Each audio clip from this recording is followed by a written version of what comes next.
महिला आरक्षणासाठीचं घटना दुरुस्ती विधेयक संसदेत नामंजूर। विधेयकाच्या बाजूनं 298 तर विरोधात 230 मतं। मोदी सरकारला मोठा धक्का। घटना दुरुस्ती विधेयक पडलं। त्यांनी महिलांच्या नावाखाली संविधानाचा अवमान करण्यासाठी असंवैधानिक डावपेच वापरली। भारताने पाहिले, इंडिया आघाडीने थांबवलं। राहुल गांधींची प्रतिक्रिया। महिला आरक्षण आणि डिलिमिटेशन विधेयक नामंजूर झाल्यानं भाजपच्या महिला खासदार आक्रमक। संसदेच्या बाहेर महिलांचं आंदोलन। काँग्रेसच्या विरोधात जोरदार घोषणाबाजी। ऑपरेशन सिंदूरचे जादूगार या राहुल गांधींच्या वक्तव्यावर भाजपचा आक्षेप। राहुल गांधींनी माफी मागण्याची लोकसभेत मागणी। भाजप सत्तेच्या हव्यासापोटी संघराज्य रचनेशी आणि लोकशाहीशी खेळतंय। केंद्राच्या डिलिमिटेशन आणि महिला आरक्षण विधेयकांवरून राज ठाकरेंची कडक शब्दांत टीका।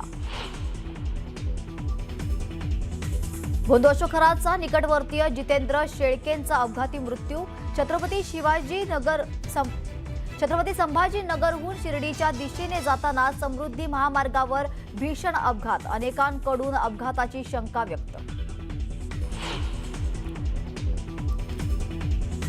ईडीच्या अधिकाऱ्यांकडून खरातच्या कार्यालयाची तपासणी। 3 तासांच्या चौकशीनंतर बंद लिफाफ्यातील बॅग भरून कागदपत्र जप्त। आणि हॉर्मुझ सामुद्रधुनीतून सर्व जहाजांना जाण्यास परवानगी। इराणच्या परराष्ट्र मंत्र्यांची मोठी घोषणा। तर लेबनॉनमधील युद्धविरामामुळे इराणचा निर्णय। भोंदू अशोक खरातच्या शिवनिका ट्रस्टचे उपाध्यक्ष डॉक्टर जितेंद्र शेळके यांचा आज अपघाती मृत्यू झाला। शेळके यांच्या कारनं समृद्धी महामार्गावर उभ्या असलेल्या एका कंटेनरला मागच्या बाजूने जोरदार धडक दिली। त्यात जितेंद्र शेळके यांच्यासह त्यांच्या पत्नीचाही जागीच मृत्यू झाला। खरातच्या निकटवर्तीयाचा अपघाती मृत्यू। समृद्धी हायवेवर जितेंद्र शेळकेंचा भीषण अपघात। अपघात की घातपात, रोहित पवारांचा सवाल।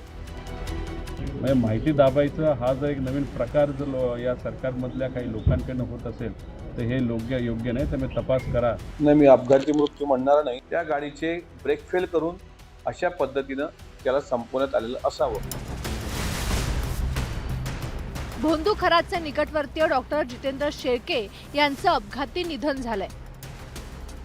समृद्धी हायवेवर हा भीषण अपघात झालाय। जितेंद्र शेळके दुपारी 1च्या सुमारास आपल्या कुटुंबासह छत्रपती संभाजीनगरहून शिर्डीच्या दिशेने जात होते। रस्त्यात समृद्धी महामार्गावरील धोत्रे गावालगत त्यांच्या कारनं रस्त्याच्या कडेला उभ्या असणाऱ्या एका कंटेनरला मागच्या बाजूने जोरदार धडक दिली। त्यात जितेंद्र शेळके आणि त्यांची पत्नी अनुराधा हे दोघे जागीच ठार झाले, तर त्यांचा मुलगा गंभीर जखमी झाला। ही धडक एवढी भीषण होती की त्यांची कार थेट कंटेनर खाली घुसली। त्यामुळे तिचा अक्षरशः चुराडा झाला। जखमी मुलाला लगतच्या रुग्णालयात उपचारासाठी हलवण्यात आलंय। शिवनिका संस्थांचे उपाध्यक्ष आणि शिर्डीतील उद्योजक जितेंद्र शेळके हे आपली पत्नी आणि मुलासह माहूरला दर्शन घेऊन समृद्धी महामार्गाने शिर्डीकडे निघालेले होते। आणि समृद्धी महामार्गावरती कोपरगाव जवळील धोत्रे गावाजवळ आल्यानंतर एक कंटेनरला या गाडीने पाठीमागून जोराची धडक दिली। ही धडक इतकी भीषण होती की गाडीचा अगदी त्यामध्ये चक्काचूर झाला। मृत जितेंद्र शेळके भोंदू अशोक खरातचे अत्यंत जवळचे सहकारी होते। खरातच्या शिवनिका ट्रस्टवर उपाध्यक्ष म्हणून ते कार्यरत होते। खरातच्या लॉन्समध्ये त्यांची भागीदारी होती। खरातच्या जमीन खरेदीतही त्यांनी मोठी भूमिका बजावल्याचा आरोप करण्यात येतोय। खरातला अटक झाल्यापासून शेळके तणावात असल्याचं बोललं जात आहे। भोंदू अशोक खरात प्रकरणी जितेंद्र शेळके यांची चौकशी सुरू होती। एसआयटीनं त्यांचा जवळपास 4 वेळा जबाब नोंदवला होता। ते या प्रकरणातील एक महत्त्वाचे साक्षीदार होते। त्यामुळे त्यांचा मृत्यू अपघात की घातपात याविषयी तर्कवितर्क लढवले जात आहेत। आमदार रोहित पवार यांनी सोशल मीडियावर पोस्ट करत या अपघातावर प्रश्नचिन्ह उपस्थित केलंय। जे गेलेत ॲक्सिडेंट जो झालाय म्हणजे इन्व्हेस्टिगेशन चालू असतानाच हा ॲक्सिडेंट होणं हे खरं तर शंका निर्माण करणारं आहे। त्यामुळे ॲक्सिडेंट कसा झाला, काय झाला याचा थोडासा तपास होणं त्या ठिकाणी महत्त्वाचं आहे. आणि शेळकेकडे असणाऱ्या माहितीचं काय, त्यांच्याकडे ज्या काही गोष्टी माहिती होत्या, त्यांच्याकडे काही रेकॉर्ड होते, त्यांच्याकडे आर्थिक व्यवहाराबद्दलची जी माहिती होती त्याच्याबद्दल काय. मला ही गोष्ट खरं तर अविश्वसनीय वाटते. मात्र गेल्या अनेक दिवसांपासून ज्या अनेक नेत्यांनी ही शक्यता आणि ही भीती वर्तवली होती की खराच्या जीवाला धोका असू शकतो, ती आजची जी घटना घडली त्याने या शक्यतेला अधिक जास्त ठळक पद्धतीने अधोरेखित केलं जाते. कदाचित खरात प्रकरणातली काही सत्यच बाहेर येऊ नयेत असं काही लोकांना वाटतंय का? नाही, मी अपघाती मृत्यू म्हणणार नाही. जरी टिप्परला धडकून जितेंद्र शेळके याचा जागीच मृत्यू झाला असेल, 2 दिवसापूर्वी ईडीच्या चौकशीच्या फेऱ्यात ती व्यक्ती आलेली आहे. अशोक खरातच्या शिवनिका ट्रस्टची ती व्यक्ती उपाध्यक्ष होती आणि अशी व्यक्ती की ज्याची चौकशी सुरू असताना आणि त्याच्या नावाने ट्रान्झॅक्शन मोठ्या प्रमाणात आढळलेले आहे. त्यामुळे या गोष्टीला 2 अँगल दिसतात. एक तर कुठल्या तरी मानसिक ताणात ही व्यक्ती असावी.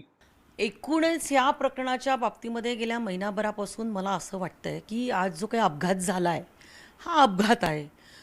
म्हणजे मोठ्या ट्रेलरला मागच्या बाजूने गाडीने धडक दिलेली आणि त्याच्यामध्ये त्यांचा शेळकेंचा अपघाती मृत्यू झालेला आहे. परंतु त्याला घातपात म्हणावं, मला असं वाटतं की ह्याचं राजकारण होता कामा नये. राजकीय आणि प्रशासकीय पाठबळातून गेल्या काही वर्षात अशोक खरातचं शिवनिका संस्थान उभं राहिलं होतं. संस्थानचा अध्यक्ष अशोक खरात होता, तो आता तुरुंगाची हवा खातोय. उपाध्यक्ष डॉक्टर जितेंद्र शेळके कार्यरत होते, त्यांचा अपघाती मृत्यू झालाय. सरचिटणीसपदी खरातची पत्नी कल्पना खरात असून ती फरार आहे. तर रुपाली चाकणकरही या संस्थेच्या विश्वस्त मंडळावर होत्या, त्यांना राज्य महिला आयोगाच्या अध्यक्षपदाचा राजीनामा द्यावा लागलाय. तर ललित पोफळे याचीही सध्या SIT आणि ED कडून चौकशी करण्यात येते. भोंदू अशोक खरात याच्या प्रकरणामध्ये शिवनिका संस्थान देखील तेवढंच महत्त्वाचं आहे. कारण मिरगाव येथील शिवनिका संस्थानच्या ईशान्येश्वर मंदिरातूनच या भोंदूचा सगळा कारभार चालायचा. मंत्री, अधिकारी, अनेक बडे लोक जे आहेत ते या ईशान्येश्वर मंदिरामध्ये यायचे आणि या बाबाच्या चरणी नतमस्तक व्हायचे. त्यामुळे या बाबाची सगळे सूत्र या शिवनिका संस्थानच्या मंदिरातूनच घालायची. एकीकडे खरातची चौकशी सुरू असताना जितेंद्र शेळकेंच्या अपघाती मृत्यूविषयी तर्कवितर्कांना उधाण आलंय. हरीश दिमोटेसह ब्युरो रिपोर्ट, न्यूज 18 मराठी.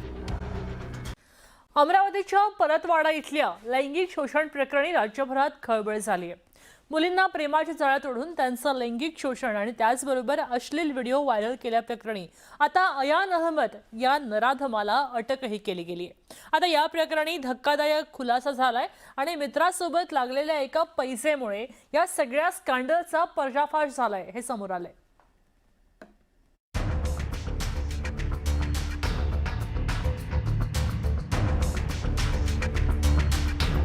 नाशिकच्या कॉर्पोरेट जिहाद प्रकरणात तपासादरम्यान आरोपींची धर्मांतराची मोडस ऑपरेंडी उघड झाली आहे. आरोपींच्या एका व्हिडिओनं धर्मांतर कशा प्रकारे केलं जात होतं याचा उज्जड पुरावा समोर आलाय. या व्हिडिओनं नाशिकमधील कॉर्पोरेट जिहादला वेगळीच कलाटणी दिली आहे. या व्हिडिओतील मुख्य आरोपी तौसिफ अत्तार एका व्यक्तीसोबत दिसतोय. सुरुवातीला ही व्यक्ती आरोपींपैकीच एक असल्याचा संशय होता. मात्र चौकशीत उघड झालंय की त्या व्यक्तीचं आधीचं गोपाळ नाव बदलून त्याला गुलशन नाव देत धर्मांतर करण्यात आलं. तपास अधिकाऱ्यांच्या म्हणण्यानुसार हा व्हिडिओ धर्मांतराच्या प्रक्रियेतील एक टप्पा दाखवून देतो. संबंधित व्यक्ती वेगळ्या पोशाखात असून धार्मिक विधींमध्ये सहभागी झाल्याचं दिसून येतं. पीडितांना हळूहळू वेगवेगळ्या धार्मिक प्रथा अंगीकारायला लावण्यात येत होत्या, ज्यामुळे त्यांच्या विचारांमध्ये बदल घडवण्याचा प्रयत्न होत होता. पीडिताच्या म्हणण्यानुसार सततच्या संवादातून आणि व्हिडिओतून धार्मिक विचार बदलण्याचे प्रयत्न सुरू होते. हिंदू धर्माबद्दल अपमानास्पद वक्तव्य करणं आणि कुटुंबाच्या सुरक्षिततेबाबत भीती निर्माण करणं हा मोडस ऑपरेंडीचा भाग होता. जबरदस्ती, मानसिक दबाव आणि टप्प्याटप्प्यानं प्रभाव टाकून धर्मांतर घडवून आणण्याचंच या व्हिडिओतून स्पष्ट होतंय. Bureau report, news 18 Marathi.